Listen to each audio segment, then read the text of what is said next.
Welcome to M railway channel.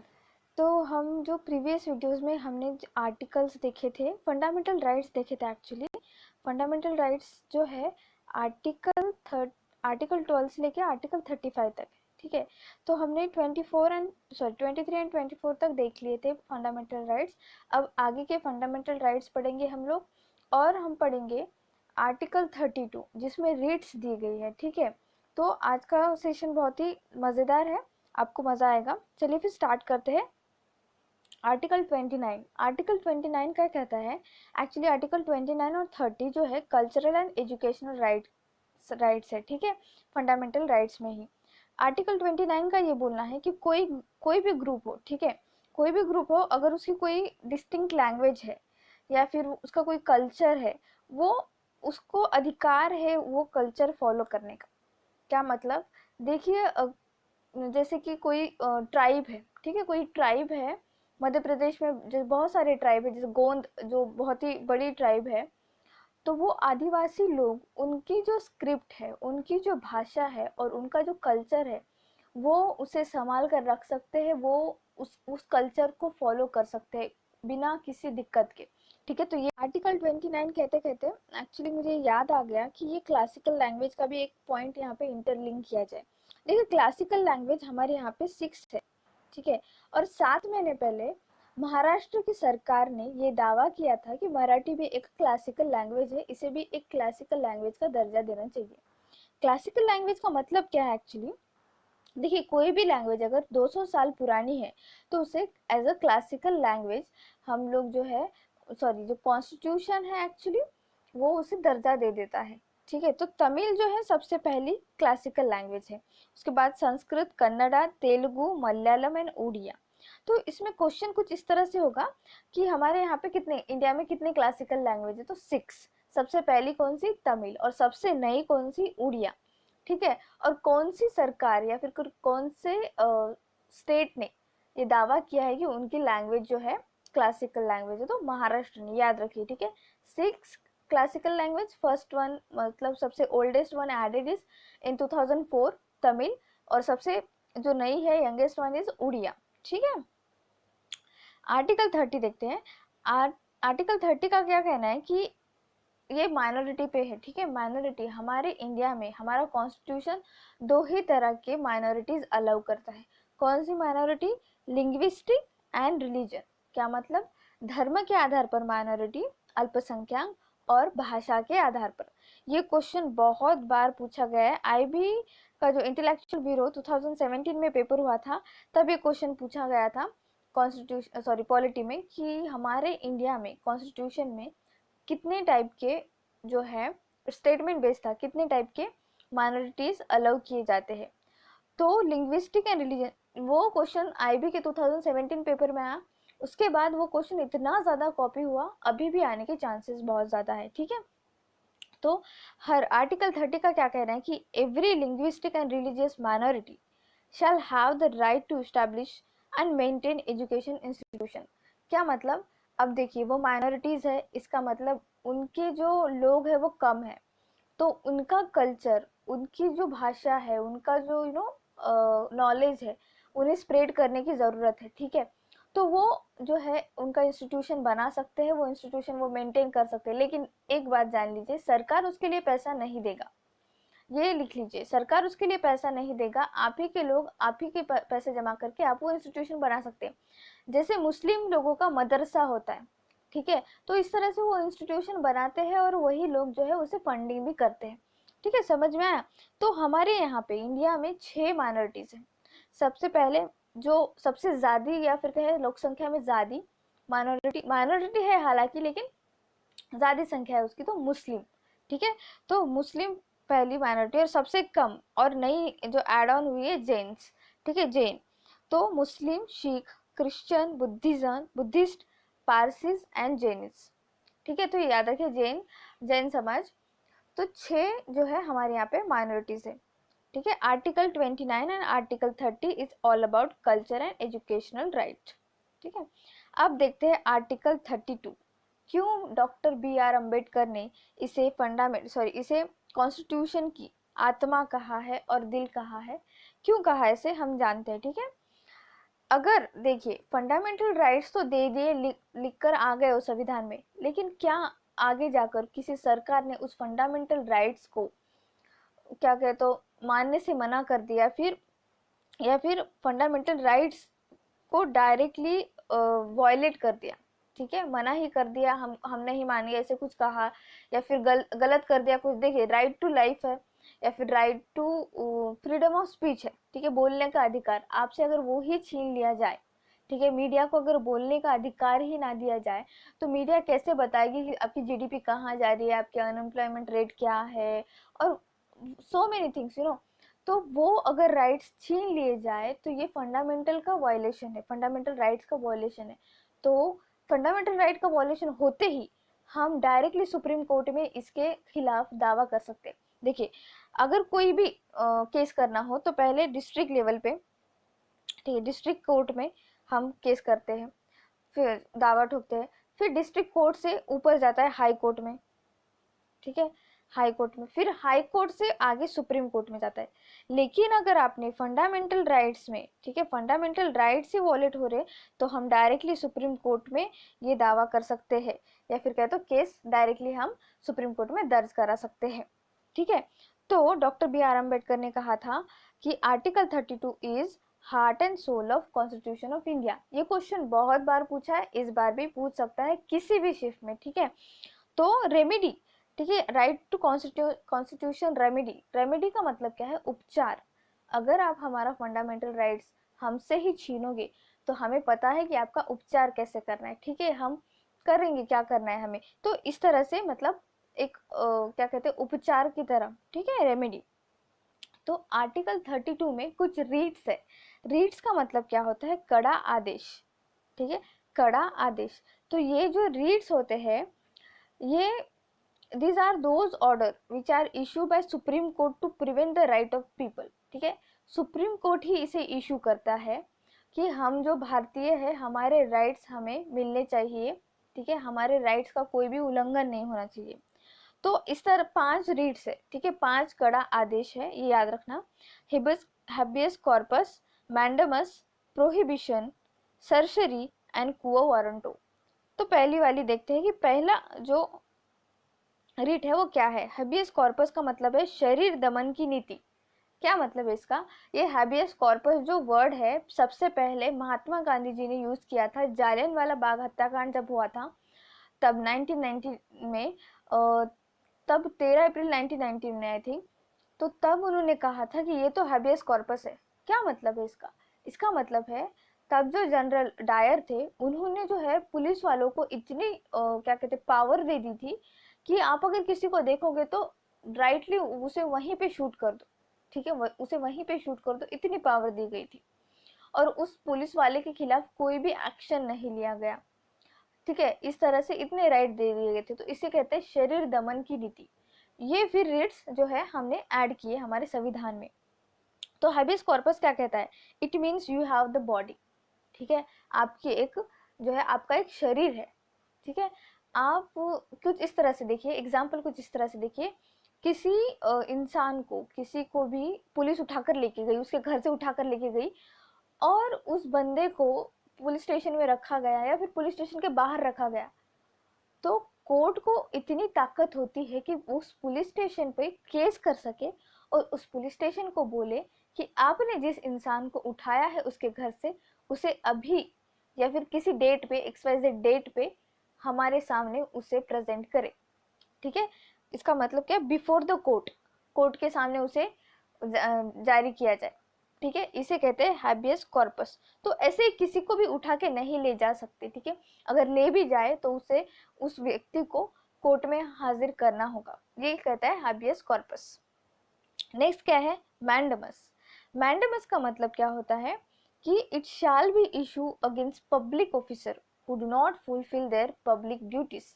क्या मतलब, देखिए कोई सरकारी गवर्नमेंट एम्प्लॉय है और बेचारा वो काम ही नहीं कर रहा है, वो बोल रहा है कि चलो मैं तो अभी सरकार का क्या कहते हैं उसे, गवर्नमेंट का जवाई बन गया हूँ, अब मुझे क्या काम करना है ना, तो बंदा चला अपना 60K 70K सैलरी लेकर, काम तो कोई नहीं, ऐसे नहीं होता है। आप अगर आपको अगर गवर्नमेंट एम्प्लॉय हमने चूज किया है या फिर आपकी इतनी एबिलिटी थी कि आप एग्जाम पास करके आए हो, तो आपको काम भी करना पड़ेगा, ठीक है। तो ये होता है मैंडेमस, ठीक है। तो ये जो होता है ऑफिसर्स के खिलाफ होता है, गवर्नमेंट ऑफिसर्स के खिलाफ। प्रोहिबिशन, प्रोहिबिशन अच्छे से थोड़ा सा इस पे ध्यान दीजिए। प्रोहिबिशन का मतलब क्या है, काम करने से ही रोक देते। क्या मतलब इसका, देखिए, जो सुपीरियर कोर्ट होती है, ठीक है, it shall be issue from a superior court. तो सुपीरियर कोर्ट, हाई कोर्ट के मामले में सुपीरियर कोर्ट कौन सी होगी, सुप्रीम कोर्ट होगी, क्योंकि हाई कोर्ट से बड़ी सुप्रीम कोर्ट। डिस्ट्रिक्ट कोर्ट से बड़ी क्या होगी, हाई कोर्ट होगी, ठीक है। इसमें देखिए, लोअर कोर्ट, ब्लॉक कोर्ट से बड़ी क्या होगी, हाई कोर्ट। हाई कोर्ट से बड़ी क्या होगी, सुप्रीम कोर्ट।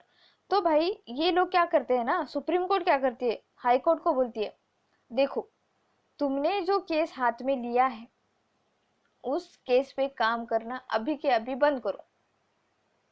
क्यों क्यों बंद करें, क्योंकि देखो हाई कोर्ट आपके जुरिडिक्शन, मतलब आपके न्याय में, या सॉरी, आपका एरिया ही नहीं आता है, वो सुप्रीम कोर्ट के एरिया में आता है सब कुछ वो केस।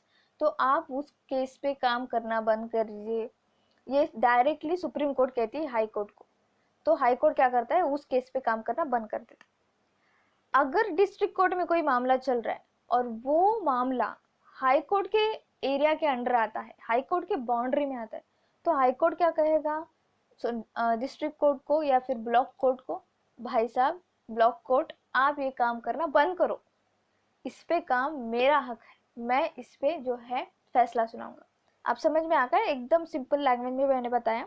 तो प्रोहिबिशन का मतलब ये है, it shall be issue from a superior court, ठीक है, to a inferior court in order to stop that inferior court from working on the case beyond its jurisdictions, ठीक है, उसके क्या कहते हैं, उसके लिमिट के बाहर की है वो बात, ठीक है, इस तरह से समझ लीजिए। तो सुपीरियर कोर्ट छोटे वाले कोर्ट को जो है ये आदेश दे सकती है। समझ में आया प्रोहिबिशन। आप प्रोहिबिशन के बाद सरसरी देखिए, इसका सरसरी 4th नंबर रीड्स है।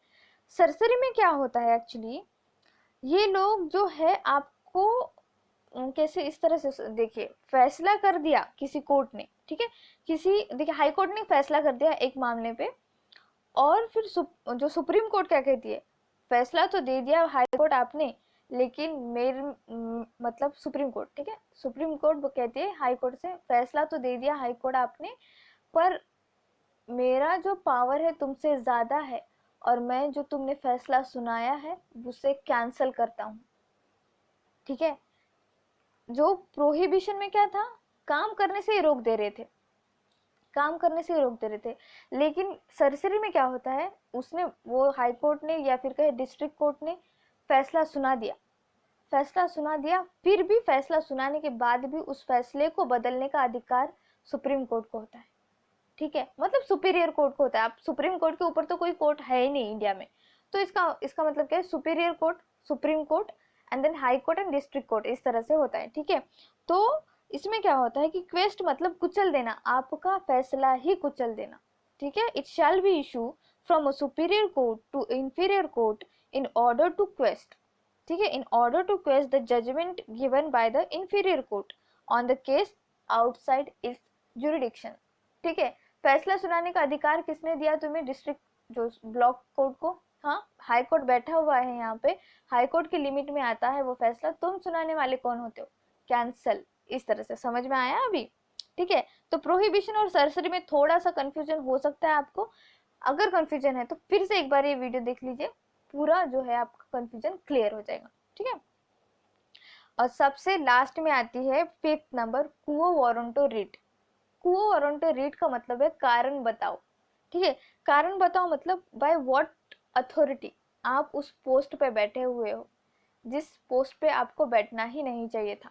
क्या मतलब इसका, देखिए आपने सुना होगा या फिर न्यूज़पेपर में कभी पढ़ा भी होगा कि कोई पंचायत में है ना, पंचायत में 30% जो सीट्स है वो लेडीज के लिए सिक्योर की गई है। तो क्या करते हैं ना पंचायत के लोग, अपने वाइफ्स को खड़ा कर देते हैं इलेक्शन में, जैसे ही वाइफ जीत के आती है, भाई साहब वो तो बेचारी घर पे काम करती रहती है, लेकिन ऑफिस में काम कौन करता है, प्रधान पति, ठीक है। प्रधान पति का मतलब क्या, जो प्रधान है वहां का, जो पंचायत का प्रधान है, एक्चुअली क्या कहते हैं, प्रधान ही कहते हैं आई थिंक, हाँ प्रधान है, उससे उसकी तो बीवी है, ठीक है, तो वो ऑटोमेटिकली एज अ प्रधान पति बन जाता है और वो बेचारा ऑफिस संभालता है, ठीक है। बेचारा इसलिए मैंने कॉन्ट्राडिक्टरी कह रही हूँ, बेचारा नहीं एक्चुअली, वो चालाक आदमी ऑफिस संभालता है और बीवी एक्चुअली इलेक्शन में जीत के आई हुई है, ठीक है, इस तरह से। तो ये पंचायत में बहुत ज्यादा चलता है। तो हम उस इंसान के खिलाफ कारण बताओ नोटिस, ठीक है, एक कोर्ट, कोर्ट, हाँ ठीक है, कोर्ट, हम लोग नहीं, कोर्ट जो है उस इंसान के खिलाफ एक कारण बताओ नोटिस जारी कर सकती है कि भाई तुम किस हक से बैठे हो, तुम तो जीत के भी नहीं आए, तुम्हारी बीवी जीत के आई है, तुम तो जीत के नहीं आए हो, तुम किस हक से यहाँ पे पंचायत में बैठे हो, ठीक है। ये होता है क्वो वारंटो। तो अब याद रखिए, नोट याद रखिए कि supreme court as well as high court both are empowered to issue writs. जैसे कि हमने देखा कि हाई कोर्ट को भी अधिकार होता है कि डिस्ट्रिक्ट कोर्ट को कहे कि भाई तुमने जो फैसला लिया है वो बराबर नहीं है, हम लेंगे फैसला, अब तुम जो काम कर चुके हो वो कर चुके, अब चले जाओ, इस तरह से, ठीक है। तो हाई कोर्ट को सुप्रीम कोर्ट कहता है भाई साहब ज्यादा उड़ने की जरूरत नहीं है, तुमसे बड़ा मैं हूँ यहाँ पे, तुमने जो फैसला लिया है वो भी तुम्हारे हक में नहीं था, अब हम लेंगे, अब तुम हट जाओ, इस तरह से। तो सुप्रीम कोर्ट हाई कोर्ट दोनों को भी अधिकार होता है रिट्स जारी करने का। ये क्वेश्चन बहुत बार पूछा गया है, तो याद रखिए, ठीक है। अब बात आती है कि फंडामेंटल राइट्स तो है, ठीक है, सही बात है, तो फंडामेंटल राइट्स को भी कभी अमेंड किया जा सकता है क्या? अमेंड का मतलब उसमें कुछ फेर बदल किया जा सकता है क्या? तो आर्टिकल 13 के हिसाब से जो है fundamental rights, no law can abridge a fundamental right. क्या मतलब है कि फंडामेंटल राइट पे कोई भी जो लॉ है काट छाट नहीं कर सकता, ठीक है, ऐसा आर्टिकल 13 का मानना था। लेकिन आर्टिकल 368, ठीक है, आर्टिकल 368 का क्या कहना है कि पार्लियामेंट जो होती है हमारी, उसको अधिकार होता है कुछ भी कॉन्स्टिट्यूशन में, ठीक है, संविधान में कुछ भी अमेंड करने का, लेकिन दायरे में रहते हुए। किस दायरे में रहते हुए? बेसिक स्ट्रक्चर को कोई हानि ना हो, ठीक है। बेसिक स्ट्रक्चर क्या है थोड़ी देर में देखते हैं हम। तो बेसिक स्ट्रक्चर को जो है कोई हानि ना होनी चाहिए। लेकिन आर्टिकल 13 क्या कह रहा है कि फंडामेंटल राइट्स तो बिल्कुल भी अमेंड नहीं किया जा सकता। और आर्टिकल 368 क्या कह रहा है? भाई आर्टिकल 13 तू बैठ जा नीचे, मैं तेरा बाप हूँ यहाँ पे, ठीक है, मैं चाहे कुछ भी कर सकता हूँ, लेकिन मेरी बस इतनी लिमिट है कि मैं बेसिक स्ट्रक्चर को कोई जो है क्या कहते हैं उसे हार्म ना पहुंचाऊं, ठीक है। तो आर्टिकल इस हिसाब से देखिए, article 368 is superior than article 13, ठीक है। तो ये 24th कॉन्स्टिट्यूशनल अमेंडमेंट एक्ट हुई थी 1971 में, इंदिरा गांधी जी के टाइम था आई थिंक। गोलकनाथ केस था सुप्रीम कोर्ट में। तो सुप्रीम कोर्ट ने क्या कहा था 1967 में कि भाई साहब फंडामेंटल राइट हम अमेंड नहीं कर सकते। लेकिन फिर 24th कॉन्स्टिट्यूशनल अमेंडमेंट एक्ट हुआ 1971 में, और उसमें कहा गया कि आर्टिकल 13 की कुछ लिमिटेशन है, ठीक है, कुछ लिमिटेशन है, और ये कुछ भी अप्लाई नहीं कर सकते, आर्टिकल 368 के अंडर हम लोग अमेंड करेंगे पूरा कॉन्स्टिट्यूशन, इस तरह से, समझ लिया आपने।